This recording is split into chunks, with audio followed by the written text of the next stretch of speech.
তারা কখনো আমাকে ভোট দেয়নি, বা কল্যাণ ওখানে দাঁড়িয়ে বিধায়ক কখনো ভোট দেয়নি।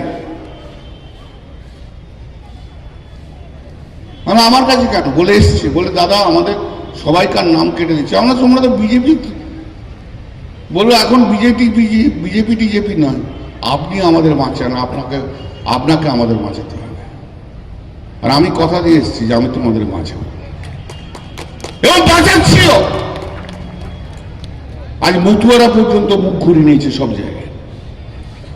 যে মতুয়াদের সঙ্গে নোংরামি করেছে সেই মতুয়ারা আজকে মুখ ঘুরিয়ে নিয়েছে যে এতদিন ধরে মিথ্যে কথা বলেছে। বিজেপি যে মিথ্যে কথা বলে সেই মিথ্যে কথা বলার প্রমাণ দিয়েছে। এ ভারতবর্ষের স্বাধীনতা এসছে সমস্ত ধর্মের মানুষের জন্য। সে হিন্দু বলুন, সে মুসলিম বলুন, সে খ্রিস্টান বলুন, সে বৌদ্ধ বলুন, তাদের স্যাক্রিফাইসের মধ্যে দিয়ে, আত্মত্যাগের মধ্যে দিয়ে, তাদের আত্মত্যাগের মধ্যে দিয়ে এসছে। এ ভারতবর্ষের স্বাধীনতা কোনো এক পার্টিকুলার ধর্মের মানুষের জন্য আসেনি। আজকে যারা দাঁড়িয়ে দাঁড়িয়ে বলছি সব হিন্দুরা এক হও, তারা হচ্ছে ভারতবর্ষের গণতন্ত্রের সবচেয়ে বড় শত্রু, জানবেন।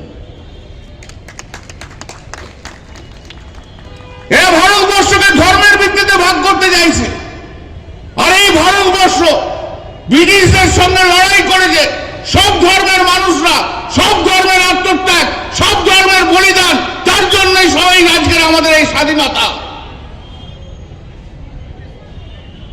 গান্ধীজি তো সবাইকে নিয়ে বসেছিল।